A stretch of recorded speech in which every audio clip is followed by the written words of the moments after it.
الشيطان الرجيم بسم الله الرحمن الرحيم وَإِذْ أَخَذْنَا مِيثَاقَكُمْ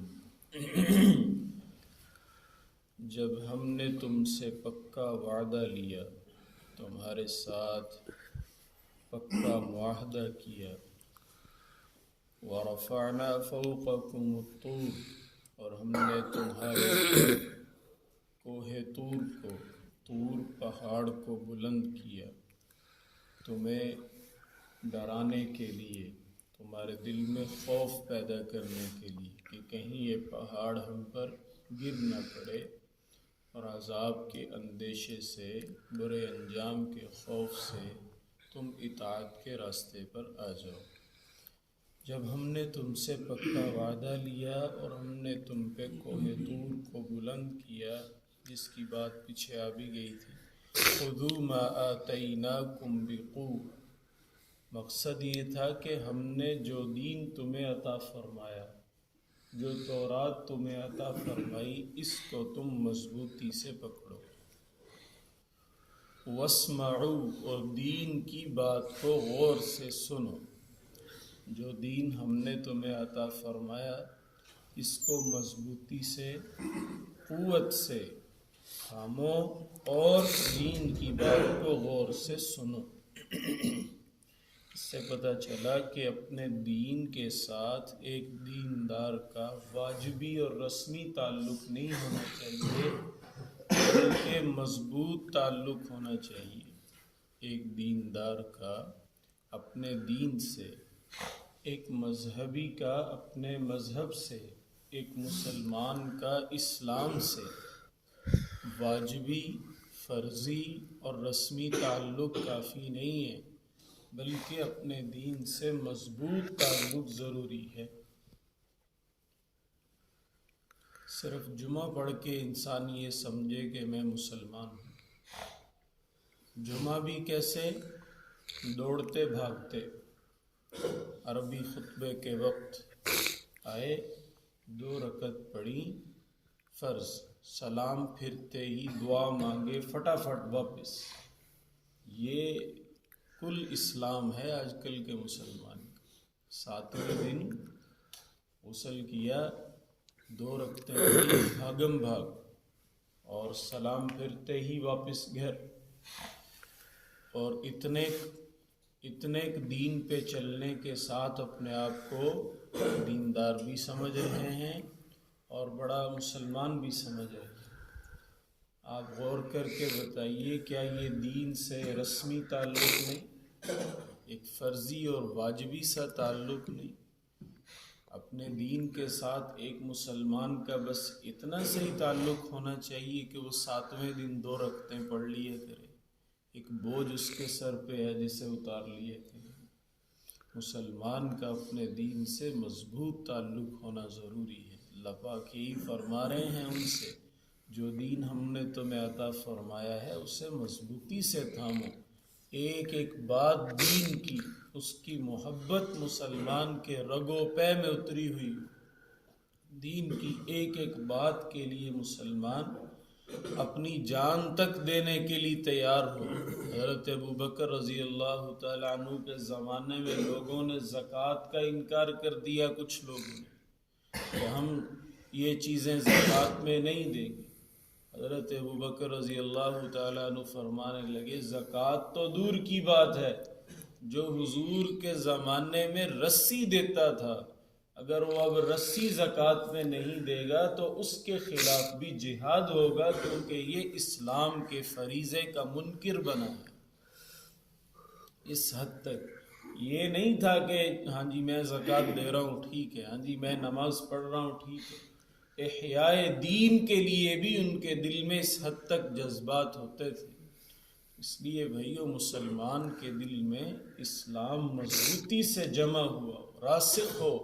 صحابہ کرام کے بارے میں آتا ہے، دنیا کے بڑے سے بڑے دربار میں جا کے بھی ظاہری اعتبار سے، دنیاوی اعتبار سے، جو بڑے بڑے محل ہوتے تھے، شاہی دربار ہوتے تھے، اس میں جا کے اپنی دینداری میں کوئی لغزش نہیں آنے دیتے، کوئی کمی نہیں آنے دیتے تھے۔ برملا کہہ دیتے تھے اترکو سنت حبیبی لہؤلاء الحمقاء، ہم اپنے پیارے آقا صلی اللہ علیہ وسلم کے طریقے اور سنت کو ان نادانوں کی وجہ سے چھوڑ دیں؟ ایسا ہو ہی نہیں سکتا۔ ایسا مضبوط تعلق ان کا سنت سے ہوتا۔ کوئی خلاف سنت کام کرنے کو کہتا تو صحابہ کا جواب کیا ہوتا تھا؟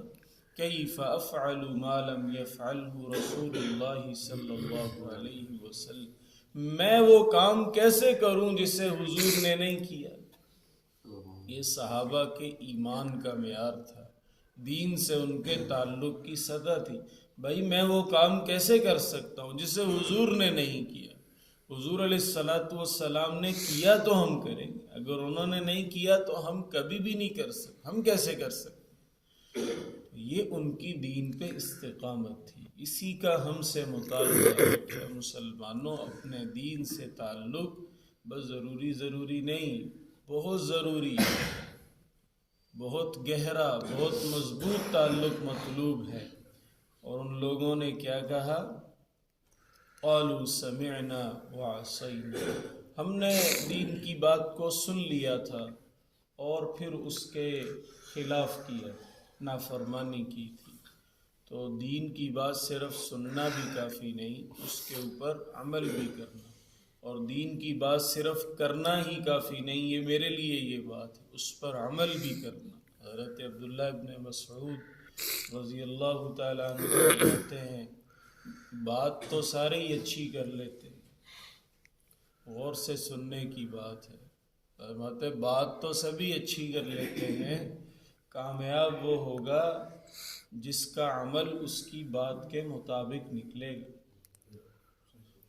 بات تو سبھی اچھی کر لیتے ہیں، آپ میں سے کسی کو بھی دین کی بات کرنے کو کہا جائے بہت اچھی بات سبھی کر لیتے ہیں، الحمدللہ ہم مسلمان ہیں۔ اور میں کامیاب تو وہ ہوگا جس کا عمل اس کی باتوں کے مطابق نکلے گا، جس کا عمل اس کے قول کے مطابق نکلے گا۔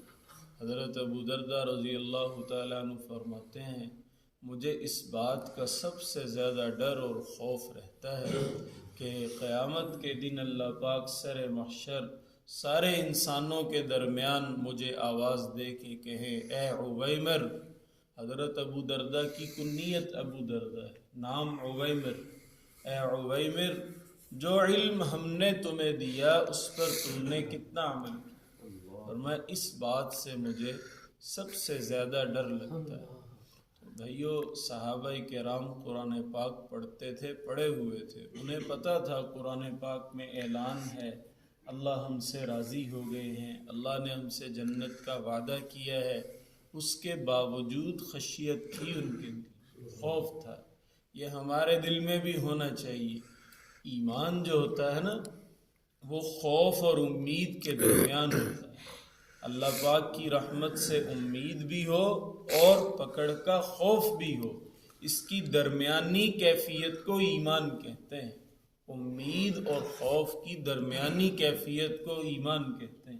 حضرت عمر رضی اللہ تعالیٰ عنہ فرماتے تھے اللہ پاک سے امید اس سطح کی ہونی چاہیے کہ اگر پتہ چلے بالفرض اللہ رب العزت کسی انسان کی بخشش نہیں کریں گے سوائے ایک بندے کے، بالفرض کسی بندے کی بخشش نہیں کریں گے سوائے ایک بندے کے، تو فرماتے تھے مسلمان کو اتنی اللہ پہ امید ہونی چاہیے کہ وہ یہ یقین رکھے کہ وہ ایک میں ہی ہوں گا، اور خوف اس سطح کا ہونا چاہیے کہ اگر پتہ چلے اللہ پاک سارے انسانوں کو بخش دیں گے سوائے ایک بندے کے، تو خوف اس قدر ہونا چاہیے کہیں وہ ایک میں ہی نہ ہوں۔ یہ ایمان خوف اور امید کے درمیان کے جذبات کو کہتے ہیں۔ انسان کو اللہ کی رحمت سے امید بھی ہو اور ڈر بھی لگا رہے کہ پتہ نہیں یہ عمل اللہ پاک کی جناب کے شایان شان ہو بھی رہے ہیں یا نہیں ہو رہے، ڈر بھی لگا رہے، خوف۔ ابھی فجر کی نماز پڑھی، خشیہ ہو، خوف ہو، پتہ نہیں اللہ پاک کی بارگاہ میں پیش کرنے کے قابل بھی تھی یا نہیں، سستی تھی، نیند کے اثرات تھے، دھیان بھی صحیح طرح سے جم نہیں رہا تھا، تلاوت پہ بھی پوری توجہ نہیں کر سکا. اب یہ جذبات دل میں پیدا ہوں گے تو ڈر سا ہوگا، پتہ نہیں قبول ہوگی نہیں ہوگی. پھر ایک امید بھی ہو، انشاءاللہ اللہ اپنے فضل سے قبول کر ہی لیں گے، اللہ اپنے فضل سے قبول فرما ہی لیں گے. تو بھائیو، دین کی بات کو سننا، پھر اس کے خلاف نہ کرنا، اس کے مطابق عمل کرنا، اس کا ہم سے مطالبہ ہے. اور ان کے بارے میں فرمایا گیا وَأُشْرِبُوا فِي قُلُوبِهِمُ الْعِجْلَ بِكُفْرِهِمْ، ان کے کفر کی نحوست کی وجہ سے بچھڑے کی محبت ان کے دلوں میں رچ بس گئی ہے. آگے ارشاد فرمایا اگر تم ایمان والے ہو تو کیا تمہارا ایمان تمہیں اتنی بری باتوں کا حکم دیتا ہے؟ اوپر کہہ رہے تھے نا ہم قرآن پاک پہ ایمان نہیں لاتے، ہم تو تورات پہ ایمان لانے والے. اللہ فرما رہے اگر تم مومن ہو تو کیا تمہارا تورات پہ ایمان تمہیں اتنی بری باتوں کا حکم دیتا ہے کہ تم نبیوں کا قتل کرو، تم اللہ کی نافرمانیاں کرو، اللہ کے حکم عدولیاں کرو؟